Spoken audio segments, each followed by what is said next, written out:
Hello, my scrapping friends. Today I have a different video to share with you all. I am going to be playing with some Oxide inks and some glitter gel paste, I guess. They all have different names. Some are called glitter glaze, some are called glitter gel. So we are going to be doing this for something different today. Now, I don't think I actually end up using this as a background. I'm pretty sure I don't. So first of all, what I'm doing is I'm taking some Distress Oxide inks and I'm just laying down ink. I do have separate blending brushes for my Oxide inks. I don't mix my dye ink blending brushes with my Oxide ink blending brushes. So you'll notice that my Oxide inks have little O's on them. Sorry, I was listening to the thunder. It's thundering outside.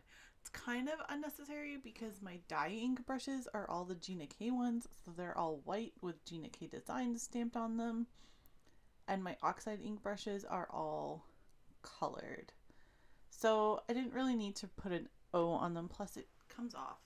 Like it rubs off every time. I think the colors that I'm using are Kitsch Flamingo. Is that Villainous Potion? I don't think that is. Maybe I show what colors I mean. I made this a really long time ago.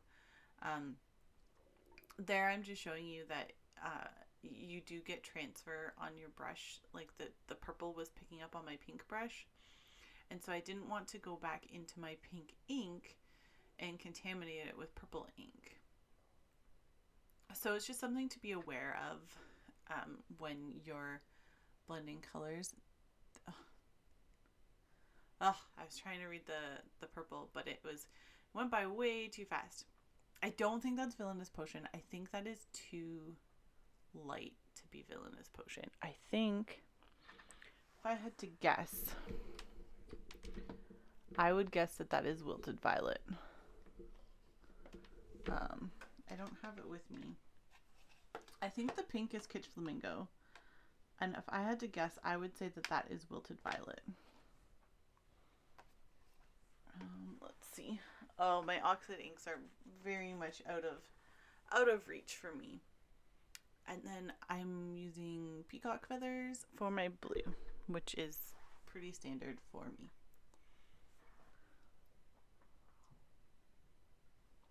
So there I was just showing you that I don't want to start it right at the pink layer because I'll have the same problem again where I have to rub off the brush and like decontaminate it before going back into the ink pad.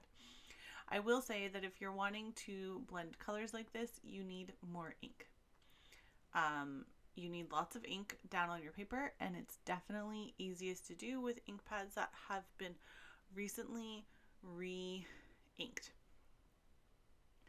I have a theory about Distress Oxide inks. I don't think that they're making them as juicy as they used to, because recently the new colors that I bought, so like Kitsch Flamingo, Speckled Egg, Prize Ribbon, I think? Yeah, Prize Ribbon, Villainous Potion, all of those colors I had to buy re-inkers for, whereas my older Oxide inks, I haven't had to re-ink them ever.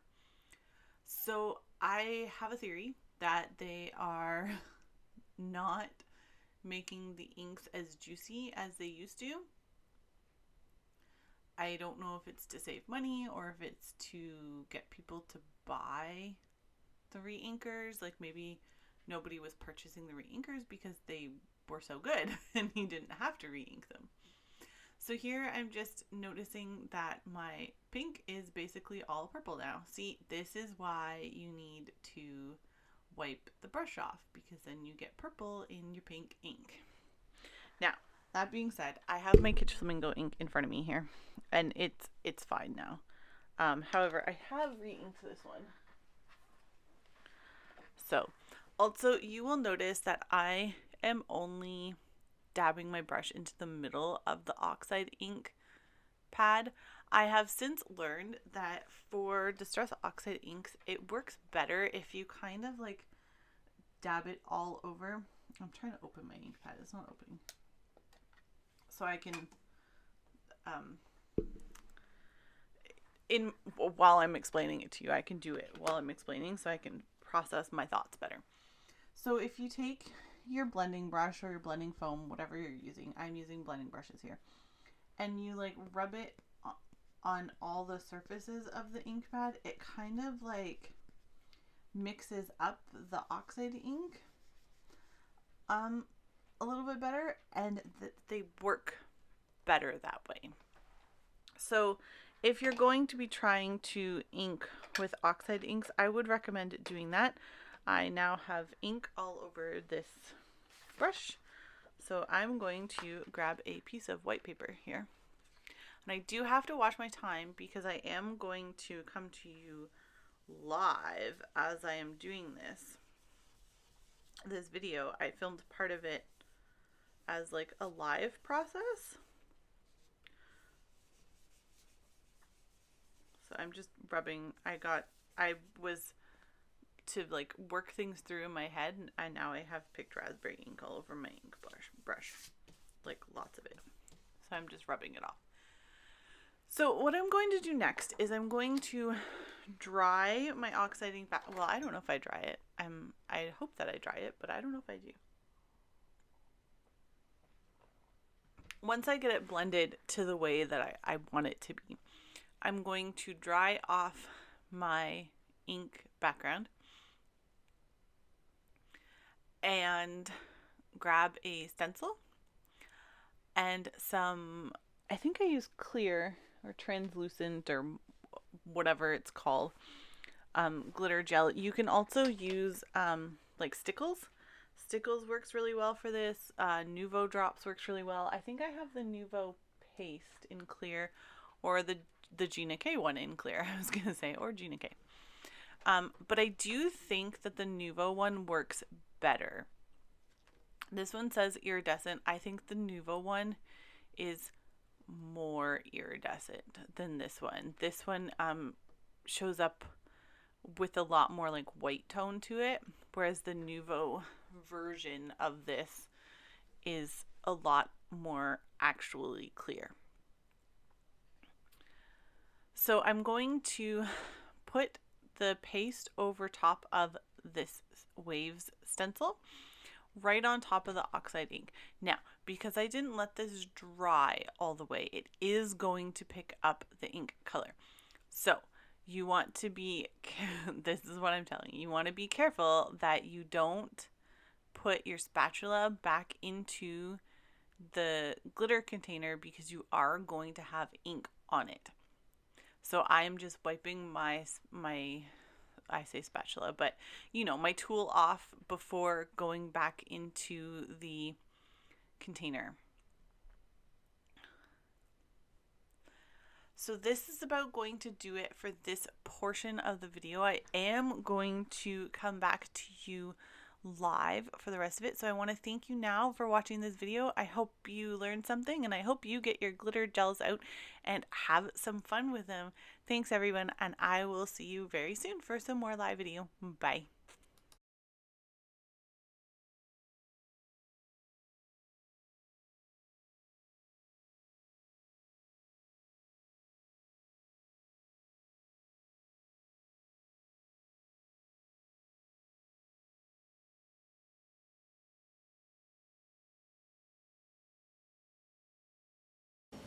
Okay, hi everyone. I was just playing around with my Mickey head punch and some glitter glaze, and I was sitting here looking at my glitter glaze thinking, I wonder if I could punch out a Mickey head and use it as a stencil, because sometimes you just, you know, you need glittery Mickey heads. So I'm going to show you this on camera. Am I in frame here? Yep, that one is still wet.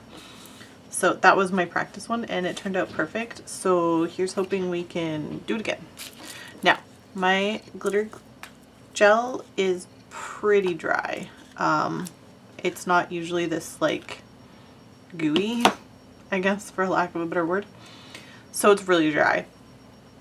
And I think that might actually be working better in my favor. Let me zoom in a bit more for you. Just move this up so that we can get it kind of on some white paper. Okay, I'm going to put it this way so that I can access it better. So what I did was I took like a huge glob of glitter gel. Like, you can see how dry this is. It's not even falling off my spatula. It's really dry. Which is why glitter gel, glitter glaze is on my list of products to use up this month, because I have a lot of them and they're all like this. They're all really, really dry. So it's on my list to use this month. So I took a big glob of glitter gel, way more than you need, actually. I'm just going to try and scrape a little off there. So still lots. And then I just kind of smoothed it on, just manipulating it enough so that the whole area was covered. Like, I don't want to go back and forth or anything because this isn't a stencil. And yes, I punched it out of really thick cardstock. This is Vicky Bouton's mixed media paper. See, it didn't work as well this time, and I think it's because I went back and forth over the stencil. Okay, let me try it again. Let me get rid of all of this. Maybe you can't reuse the stencil once you've used it once. By stencil, I mean the punched image. Maybe it won't give you as good of a, like, as clean of edges if you use it again. Okay, let's try again. I'm not going to take as much this time. Use a little bit thinner layer. And just gently smooth it over the punch. Okay, let's see if this worked better. See, I got really clean edges the first time, and I'm wondering if it just won't work as well the second time. Let's punch another one out. Punch another little stencil. Let's see. Try again. Okay. Where are we on camera here? Okay, it's gonna go over the ink this time. Okay, let's see. Okay. First time I did it, it was so perfect. Yeah, see, I got much cleaner edges the second time. I don't know if it'll really show up on camera as well because, like, I can see it, but I think that it's probably not showing up as well. Let's see if I tip it. See how it's like the edges are really like rough along here, and especially this ear. I think I grabbed too much glitter paste for this first one, and I don't really know if I can fix it. I'm just gonna take his ear off if I do that. I'm just gonna scrape this back into the stuff that's, like, look at how much was on top there. That's too much glitter paste. But yeah, it also dries really fast because it's dry. So I just wanted to, like, see if this would work. So let's see. Let's try another shape. I have, ooh, this paper is really thick, so it's hard to punch through. Okay. I have a butterfly. Let's see how well it works.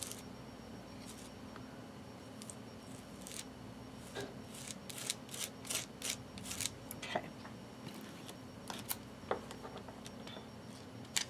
It worked pretty well. You probably will get, like, glitter paste everywhere, so I was going to plan on, like, punching these out after. Because I thought you could probably line it up again. Like, put it in the punch and line it up and punch it out that way. But what I also really like is I really like this. I really like the negative pattern. Here, I'll put it down here so you can see. Look how pretty that is. It's so pretty. I don't know what you could do with it, but oh, it's so pretty. But yeah, fun. If you don't have a lot of stencils, you can do this. What I've done before too is I've lined up the punch, like the punch shaped over top of a punch shape. Like you just kind of fill it in like you would if you were doing an inlay die cut. And then I took glitter paste, not get so much, and just stenciled over top of the already punched out shape. I have done this before and it did work for me then. Hopefully it'll work, you know, on camera, because that's just the way everything goes. It works off camera but not on camera. And then you just kind of have to, like, you have to take them apart before it dries or else it'll just glue together. I don't know how to explain it. But then you kind of, like, every time I've done it, oh crap, I just dropped it. It's okay. The glitter glaze is really dry, so it didn't do anything. Every time I've done this, I've always gotten like this halo around it, so it looks like a drop shadow in white, and it's so cool. It's so cool. So I have done this before. I'm glad it worked on camera, because you never know. But yeah, just something else to do with your tools, and if you're like me and you have glitter glaze laying around that's not super... I even cover mine with the press and seal and it still goes dry. It's super dry, like it's supposed to be liquidy. This one's not even a good example, even though I just opened it, but it's also really dry. So I do find that the Gina K glitter paste dries out way faster than the Brutus Monroe ones. So just something to think about, and something fun to try with your glitter pastes and punches. Hope you're all having a great day, and I'll see you later. Bye.